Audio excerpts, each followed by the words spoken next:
let's be honest. AI is probably the most overused buzzword in tech, right? Is your smart speaker actually intelligent, or is it just some really clever marketing? For years, we really haven't had a clear answer. Well, today, that all changes. We are going to walk through a brand new official rulebook that finally lets us judge AI for what it does, not just what some company claims it is. And it's a totally fair question. Does a thermostat that learns your schedule really count as AI? I mean, what about your car's navigation system? The line has gotten so blurry that the word AI is honestly starting to lose its meaning. We desperately need a better definition. And that right there gets to the absolute heart of the problem.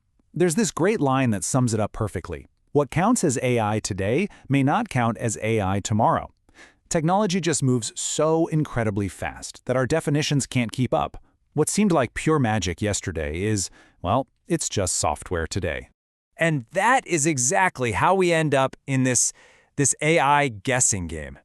For decades, the whole debate has been stuck on whether a machine can think or learn like a human. But honestly, those are philosophical questions, not practical ones. They just create more confusion. What we really need is a simple, practical yardstick.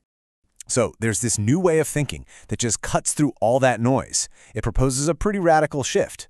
Forget about machine consciousness. Forget about getting lost in all those philosophical weeds. The new rule is simple. Judge AI on one thing and one thing only. Its performance. What can it actually do? Okay, so this leads us to a brand new, super straightforward performance test. It's a simple two-part check that pretty much anyone can use to figure out if a piece of software truly qualifies as AI. And here they are, the two big questions you need to ask. A system is officially AI if it can answer yes to just one of these. That's it. First, does it produce better results than an actual human expert?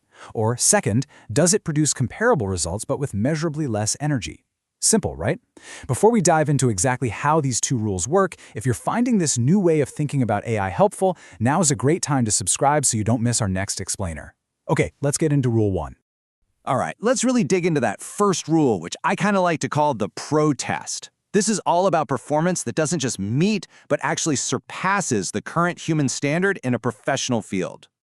A really great way to get a feel for this is to think of the AI as the ultimate specialist. Imagine a system that's so good at one specific task, whether that's analyzing medical scans or composing music, that it consistently, and I mean consistently, beats the average human professional.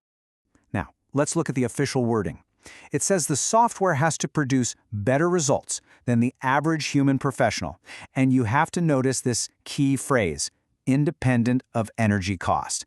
For this first rule, it could be the most power-hungry system on the planet. It doesn't matter. All that matters is that the result is superior. Okay, but wait a second. How do you judge something subjective, like art or maybe music? How can a machine be better? Well, the definition handles this really cleverly. See, better isn't determined by a computer. It's determined by human experts. If professionals in that field actually start using and praising the AI's work, then it passes the test. It's all about real-world validation. All right, let's move on to rule number 2, the energy test. This offers a completely different way for something to qualify as AI, and this one is all about pure, raw efficiency.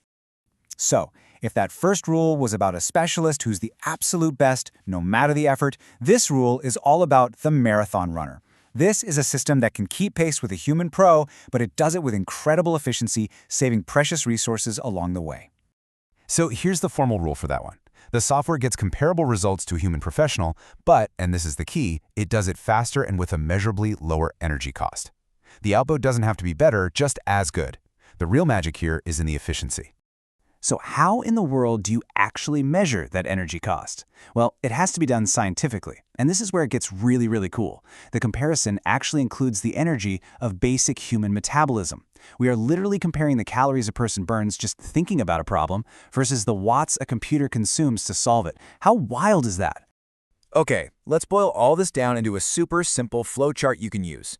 First, you ask the pro test question.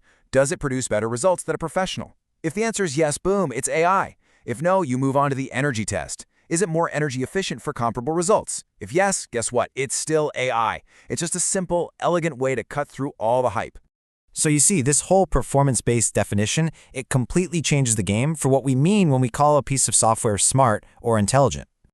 You know, a lot of us have this idea that AI has to learn and adapt on its own, right? But with this new framework, nope, that's not a requirement. Learning is just a tool in the toolbox. It doesn't matter if a system learns on the fly or was hard-coded from day one. What matters is the result. If it's not producing superior or more efficient results, it's not really AI. It's just software under development. So, here's the bottom line. We're redefining intelligent behavior. It's no longer some abstract human-like quality we're chasing. It's simply any behavior that saves time or produces results that are validated and valuable. It's a practical, outcome-focused definition for a practical, outcome-focused technology. And that brings us right back to where we started. If what we're calling AI today is really just the baseline for standard software tomorrow, it forces us to ask a much bigger question.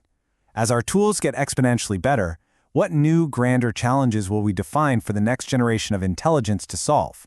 What's the next frontier?